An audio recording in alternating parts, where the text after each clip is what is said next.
Muy buenas noches.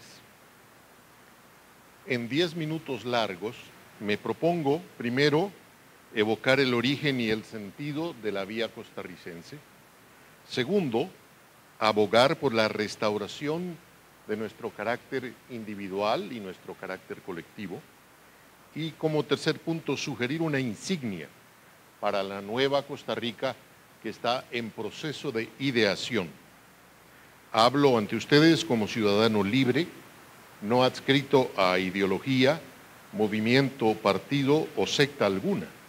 Ni siquiera pertenezco a la Junta Directiva o al Consejo Consultivo del Proyecto País. Apasionado por mi patria y luego de laborar profesionalmente durante una década en el Reino Unido y en Estados Unidos, retorné en el 2001 poseído por el propósito de extractar los atributos del ser costarricense y de escudriñar el método ancestral de encarar nuestro destino colectivo. Así llegué a las siguientes reflexiones en procura de las raíces del porvenir. ¿Qué es la vía costarricense? Es una herramienta conceptual dinámica para desarrollar pensamiento político específico y útil, identificar, sumar y remozar elementos de nuestra personalidad común, única e insustituible, desatar las potencias productivas, despertar las fuerzas creativas, espolear las energías de la juventud, enrumbar el destino nacional más alto y más lejos. Es epítome autónomo y autóctono de fortalezas y de valores, de método y de contenido para aventajar el pasado, superar el estancamiento y construir el futuro. Sus valores son, en primerísimo lugar, la luminosa trilogía de la libertad, la justicia y la paz. El desarrollo centrado en la persona, como elevación de un plano menos humano a una condición más humana. La producción eficiente y creciente, exógena y endógena, que genere empleo de calidad. La abundancia y la redistribución de la riqueza a través de la educación, la salud, la vivienda y la infraestructura. Las virtudes que sostienen el carácter nacional son la laboriosidad, la moderación y la confianza de cada uno en sí mismo.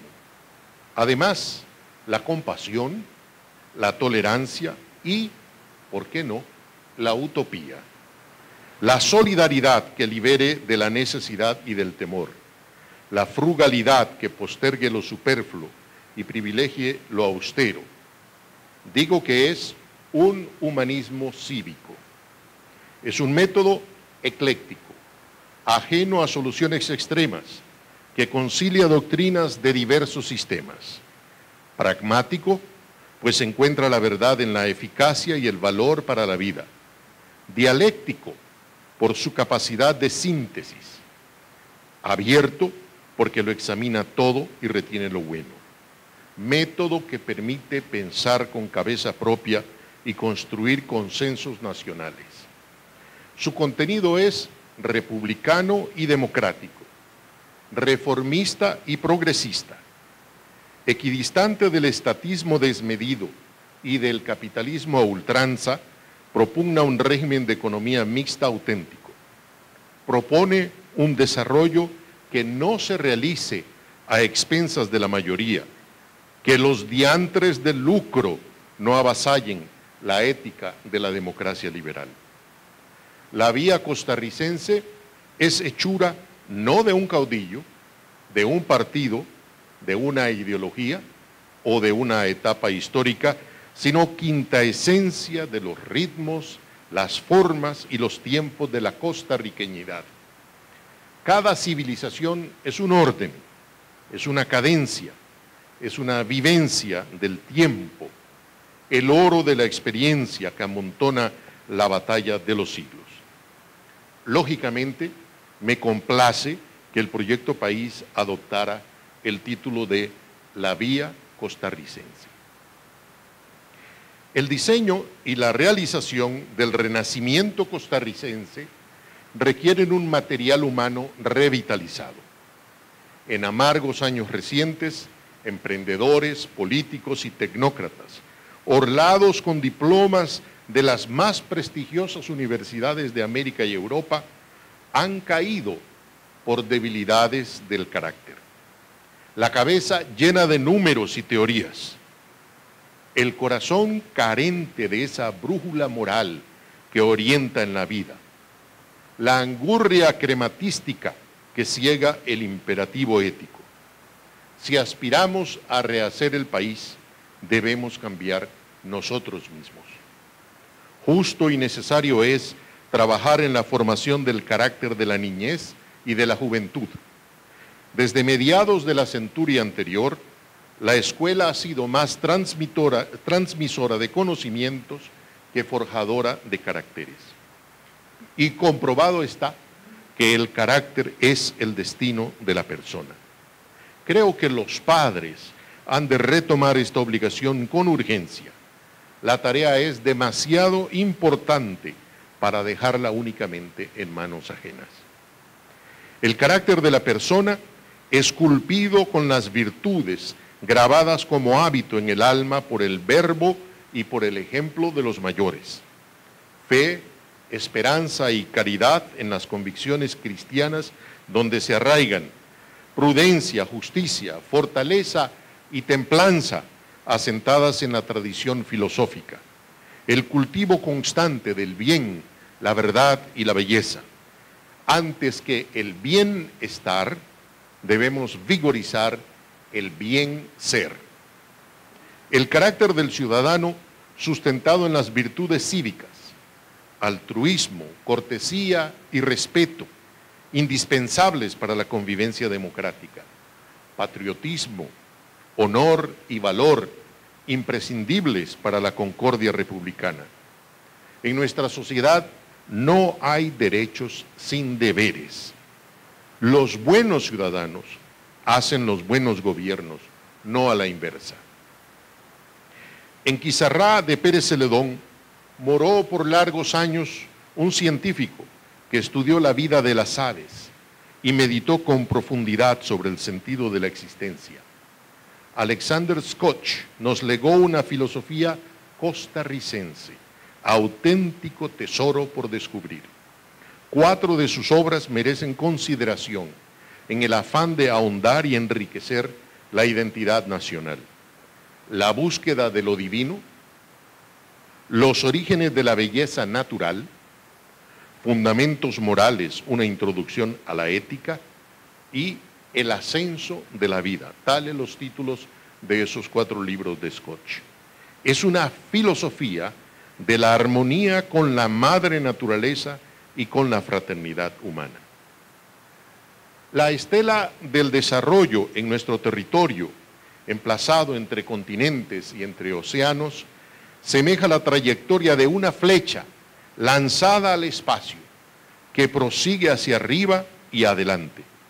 El hombre llegó aquí hace unos 10.000 años, antes de la era actual. Vale decir, si los 12 milenios de presencia humana en nuestro suelo se comprimieran en un día, el europeo habría arribado en la última hora.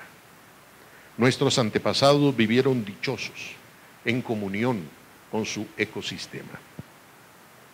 El costarricense universal que es el escultor Jorge Jiménez de Heredia me condujo a repensar la génesis de nuestra identidad a partir de las esferas de piedra hechas con sus propias manos por los borucas. Poco sabemos sobre aquellas 300.000 almas que poblaban el Pacífico Sur antes de que el genocidio de la conquista cegase la vida de nuestros ancestros. Los primeros globos pétreos se registran en el altiplano central a inicios del siglo pasado, pero hace 70 años eclosionaron las más de 300 esferas, casi perfectas, en la planicie aluvial del Diquís, y se encuentran asimismo desde el valle intermontano de Pejivalle y desde Jacó hacia el sureste. la arqueología mundial no conoce otro caso de concepto abstracto materializado cientos de veces en bolas de piedra. Su fabricación refleja un alto nivel de desarrollo tecnológico por la destreza en la talla, el manejo de volúmenes variados y el dominio técnico sobre los materiales. Al otro lado del orbe terráqueo, el filósofo Peter Sloterdijk ha producido en Alemania una trilogía sobre esferología, una visión de la humanidad desde la esfera, símbolo de eternidad, divinidad y paz, de plenitud, equidad y perfección. Su pensamiento gira alrededor de la morfología de las relaciones de las personas con sus iguales y con su entorno. Estamos, o más bien somos, burbujas, esferas, incubadoras, invernaderos, donde el hombre se protege y cambia. La vida humana se organiza con base en las relaciones.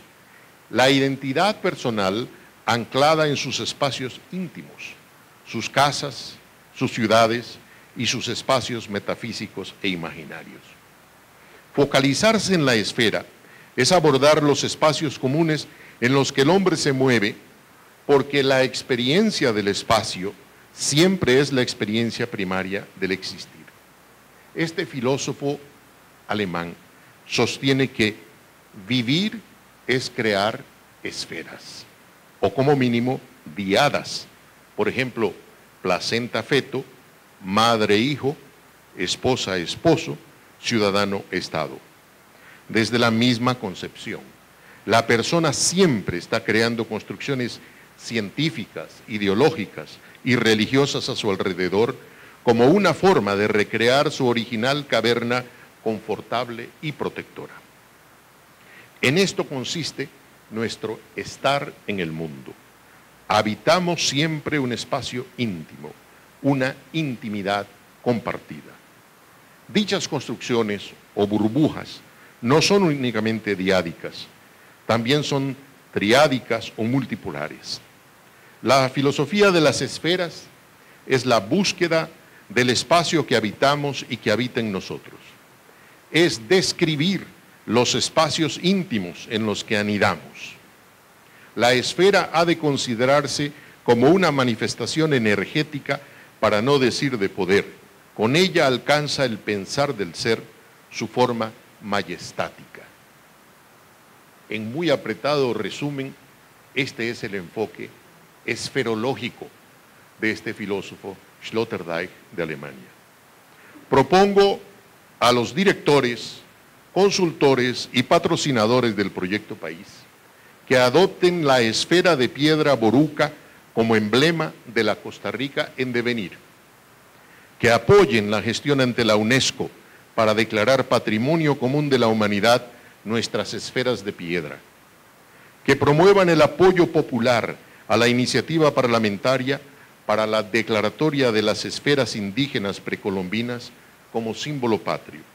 Además, que se aproximen al trabajo intelectual de la maestra María Amoretti, quien reelabora una interpretación de la identidad costarricense y latinoamericana engendrada por las esferas de piedra.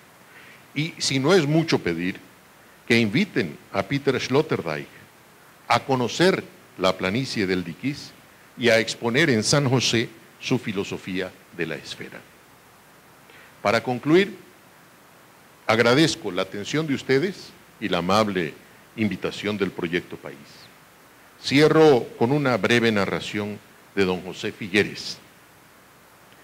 Cuando Tatica Dios creó el mundo, se sorprendió porque unos ángeles le llegaron a decir que un puñitico de gente quedó olvidada en la repartición de los dominios, por lo cual decidió darles un pedacito de cielo por tierra.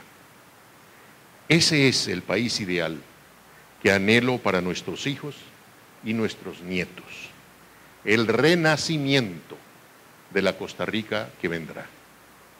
Gracias.